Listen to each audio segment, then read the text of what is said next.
Yeah, Scott said. You know, saying see you tomorrow is a good replacement to your regular soliloquy. Soliloquy. Soliloquy. Well, I feel like I should start over. You know what? We're going to start over.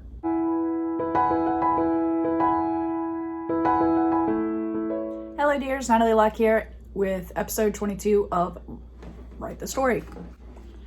In Write the Story, I give you a prompt in 10 words out of this book. So they give me and I pass it to you on the 10 words that you must include in your writing prompt. There's about 400 words worth of space here, but honestly, if you're at least under 1,000 words, you're a-okay on writing a flash fiction. How I do it normally is I take about 10 minutes to outline and then 20 minutes to draft. Other people will take that 30 minutes, draft, and edit without outlining whatsoever. Whatever works for you, or you could put no time limit whatsoever because it's your very first flash fiction and you want to work with something here. Here is episode 22's writing prompt. A scientist makes an unexpected discovery. The 10 words to include are parallel, informal, crude, expand, popular, unlikely, analyst, replacement, cell, and chest. Here's usually when I tell you how my outline went. Well, I can tell you this time, it didn't. Started my outline, but I was really focusing on the story than how I normally outline, where I grab a word and I'm like, oh, I'm going to say it this way. I got 2 words in, like I referred to cell as hey, the place you work in is not a jail cell. I got that far into it and then I just kind of stopped because I really just at that point wanted to write this story.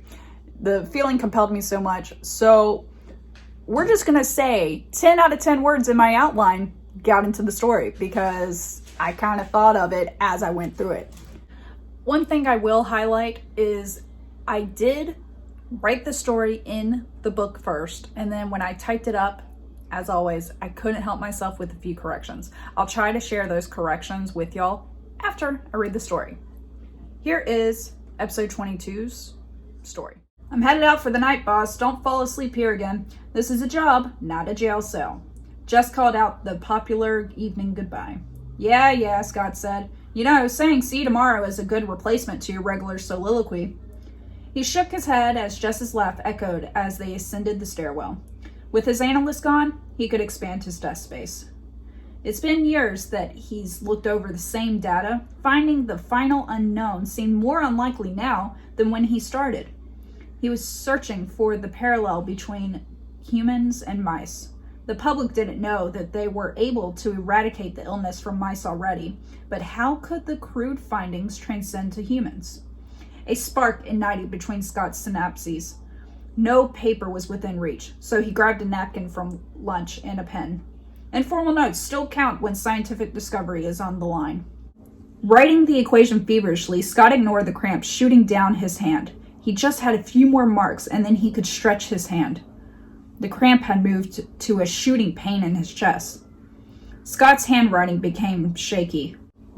Jess should still be able to read it, he thought. He wrote out the last digit and finally reached for the phone as his vision blurred with pain. His fingertips flipped the phone off the desk as Scott tumbled out of his chair. He landed on his side with a wince, with his arm outstretched to the phone. Scott passed out just as his fingers grazed the keypad. The last thought he's had were not of curing cancer, which was his lab's objective, but of the equation of how to clone humans the way cancer cells do.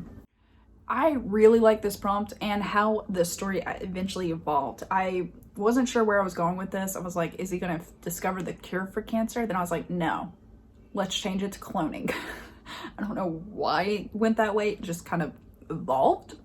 It happens. Let me go through and share with you, since I didn't have an outline to change a few times or not change between the outline and the story, I do want to show you how I edited the story when I typed it up from the book to my computer. So what you heard at the first line, around the first line was, this is a job, not a jail cell. Before, I just said in my paper copy, this is a job, not a cell. And I felt I should put jail cell in there. I felt it gave it more strength, more oomph, and that's why I made that change. Another change I made was, with his analyst gone, he could expand his desk space. In my book, the handwritten version, I said expand his research space.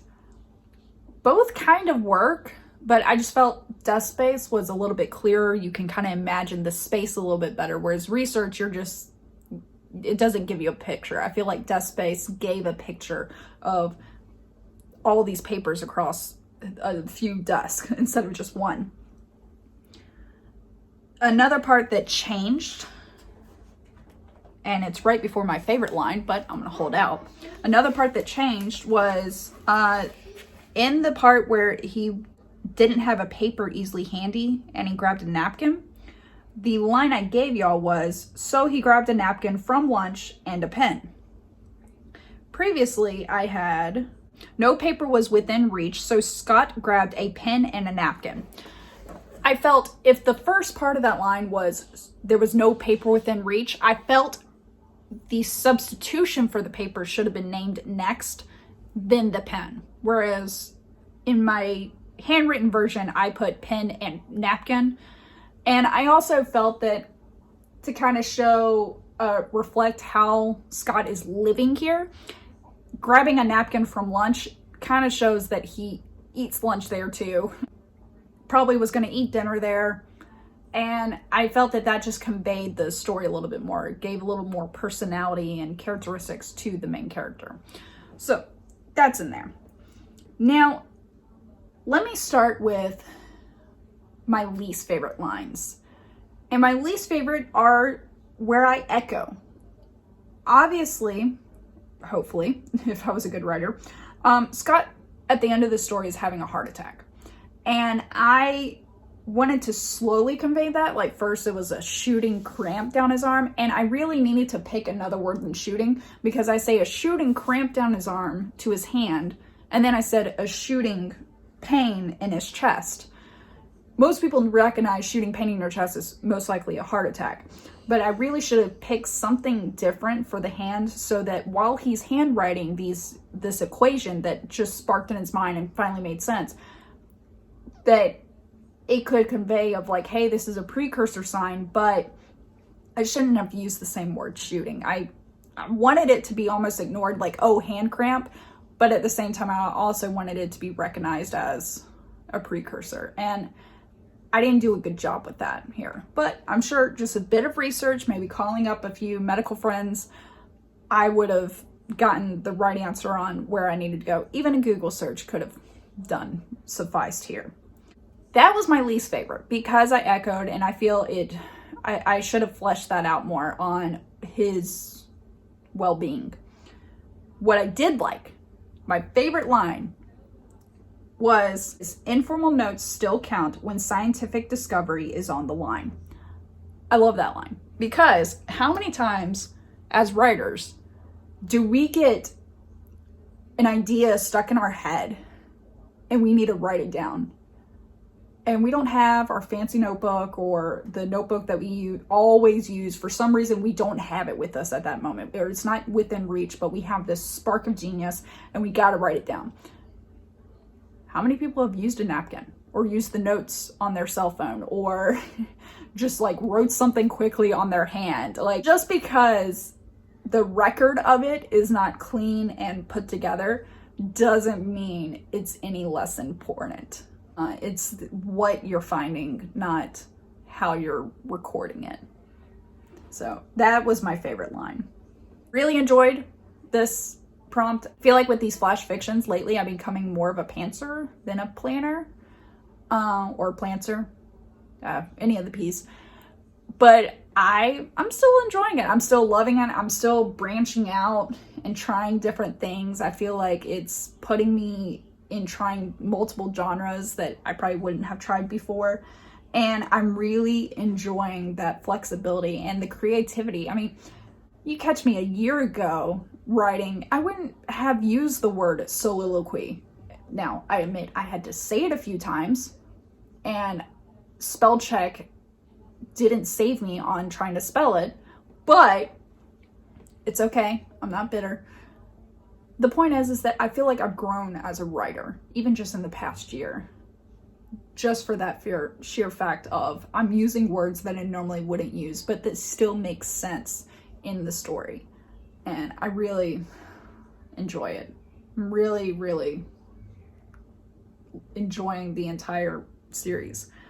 In other news, I actually counted my writing prompts out of the Write the Story book. There's over 200. Your girl can't count. I don't know why I thought it was 100. So it's going to take me over a year to finish these flash fictions.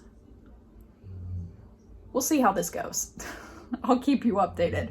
If worse comes to worse, I'll just make all of them like live streams so that way I don't have to edit any video and be like, here's the live stream, done.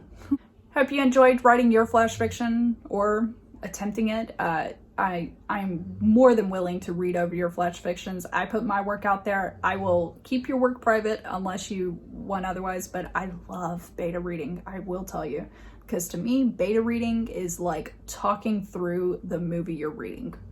And anyone who's my age or older probably remembers Mystery Science Theater 3000. That's me. So I'm really enjoying it. I hope you enjoy your day, your week, your month, and your year.